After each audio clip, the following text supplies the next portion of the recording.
Shedeur Sanders' NFL journey, from draft day drama to Cleveland's quarterback room, and the battle to stay relevant. When the 2025 NFL Draft began, most analysts had Shedeur Sanders, son of Hall of Famer and Colorado Buffaloes head coach Deion "Coach Prime" Sanders, projected as an early first-round pick. The hype was everywhere. Shedeur wasn't just another quarterback prospect. He was the centerpiece of a college football revolution in Boulder, a player who elevated a 1-11 team into must-watch TV. But what happened on draft night was one of the most shocking slides in recent NFL memory. One by one, teams passed on Sanders, not just in the first round, but in the second, third, and fourth. The buzz in the green room shifted from excitement to tension. When the fifth round arrived, Shedeur was still waiting for his name to be called. Then came a twist worthy of a Netflix sports documentary. The Cleveland Browns traded up. The Browns jumped the line, and the Eagles. General manager Andrew Berry packaged 2 late-round picks and sent them to the Seattle Seahawks to move up 1 spot, just ahead of the Philadelphia Eagles, to grab Sanders with the number 144 overall pick. The pick ended weeks of speculation about where Shedeur might land. According to Cam Newton, former NFL MVP, Pro Bowler, and outspoken analyst, there was a 3-team race to grab Sanders as a developmental prospect. My source tells me that it wasn't just the Baltimore Ravens. It was 3 teams: the Cleveland Browns, the Philadelphia Eagles, and it was also the Baltimore Ravens, Newton revealed on his podcast. The Eagles, who owned pick 145, were widely believed to be ready to take Sanders had he still been available. Their QB room is led by Jalen Hurts, a 2-time Super Bowl starter and MVP candidate, but they wanted a developmental backup with upside. By trading up, Cleveland effectively snatched Sanders out of Philadelphia's hands and set social media ablaze.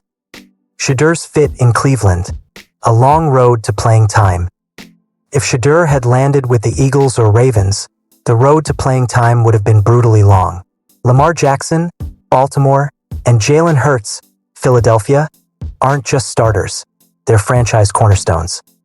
All money ain't good money, Newton said. He knew he wouldn't play unless Lamar or Jalen got hurt. Ironically, Cleveland's situation isn't that different. At 22 years old, Sanders enters the season as the number 3 quarterback behind 40-year-old Joe Flacco and fellow rookie Dylan Gabriel. Diana Rossini of The Athletic reported that the Browns' decision wasn't part of some secret plan to make Sanders the future of the franchise.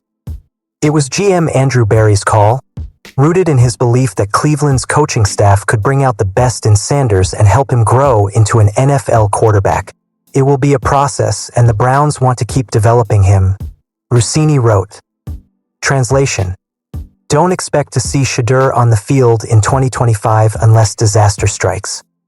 The Baltimore factor: did Shedeur turn down the Ravens? One of the juiciest subplots of this story came courtesy of ESPN's Adam Schefter. According to his reporting, the Ravens were poised to select Sanders in the 5th round, but Shedeur told them not to. He reportedly made it clear that he didn't want to sit behind Lamar Jackson with little to no chance to see the field.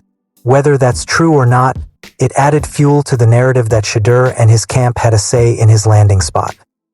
After Cleveland's recent loss to Baltimore, reporters asked Sanders about the story. "My response is I'm focused on the now," Sanders said.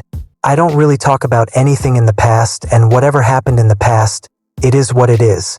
I'm more focused on how this game went and figuring out how to move forward from here. You wouldn't even believe my memory doesn't go back that far. I don't even remember anything post-draft. I just remember I'm here, I go to practice every day, and it's a 24-hour rule. It serves no purpose in my life." It was a diplomatic answer, but one that suggested Shedeur is blocking out any distractions, including speculation about whether he steered his way to Cleveland. QB controversy brewing in Cleveland? Right now, Shedeur's role is limited to holding a clipboard, learning the offense, and running the scout team. But things could get interesting quickly. Joe Flacco, at age 40, is still the starter, but the Browns' offense has looked inconsistent. Fans are already calling for rookie Dylan Gabriel to get a shot. If the Browns' season slips away, The pressure to test out both Gabriel and Sanders will only grow. For Shedeur, that means one thing: stay ready. Cleveland clearly believes in his upside. You don't trade up for a QB in the 5th round just to stash him forever. If he shows progress in practice, the door could open. The Browns' bigger problem: injuries up front. While the quarterback room grabs headlines, Cleveland is dealing with a much bigger issue. Their offensive line is banged up, and it could derail the offense entirely. All-Pro guard Joel Bitonio, the heart of this offensive line, is questionable for the Week 3 matchup against the Green Bay Packers due to a nagging back injury. Bitonio hasn't practiced all week. While he says the pain is improving, he admits it's unpredictable.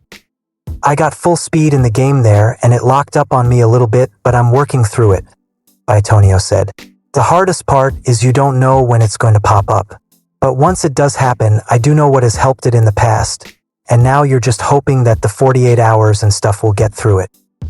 Head coach Kevin Stefanski called Bitonio progressing, but would not commit to his availability. Tevin Jenkins next man up. If Bitonio can't go, veteran lineman Tevin Jenkins will get the nod at left guard. Jenkins, a 2021 second-round pick by the Chicago Bears, has started 38 NFL games and has been steadily improving since arriving in Cleveland. Tevin's gotten better and better every week, Browns OL coach Mike Bloomgren said. "I didn't think he performed anywhere near he was capable of in the preseason opener, and he's built on those performances, and he's continued to grow. We certainly would expect him to do the same against Green Bay." Still, losing Bitonio would be a massive blow. He started 161 games and is widely considered one of the best guards in the league. Bloomgren summed it up best. "Joel is like the modern gladiator. If he can walk, I believe he'll play on Sunday." What this means for Shedeur Sanders' development: a weakened defensive line could make Cleveland's QB situation even more volatile. If Flacco takes too many hits, Stefanski might be forced to shuffle the depth chart just to keep the offense functioning. For Shedeur, this season is all about patience and growth. He may not take a single snap, but every week is a test of his discipline, film study, and ability to absorb an NFL playbook. The Browns' gamble is simple: give Sanders time and hope he becomes more than just a footnote in the 2025 draft. The bigger picture: Coach Prime's legacy on the line. Every snap Shedeur plays, or doesn't play, will be tied back to Deion Sanders. Coach Prime's entire Colorado rebuild was built on family, swagger, and results. If Shedeur eventually blossoms into a starter, it will validate Deion's approach to developing him at Colorado. If he never becomes more than a backup, the critics will be relentless. Looking ahead, for now, all eyes are on Week 3 against the Packers. The Browns will try to protect Flacco behind a potentially patched-up offensive line, while Shedeur continues to wait for his moment. Whether that moment comes in 2025 or years down the road, the Browns have made their bet.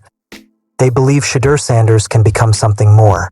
And if history has taught us anything about the Sanders family, it's this: they have a way of proving people wrong.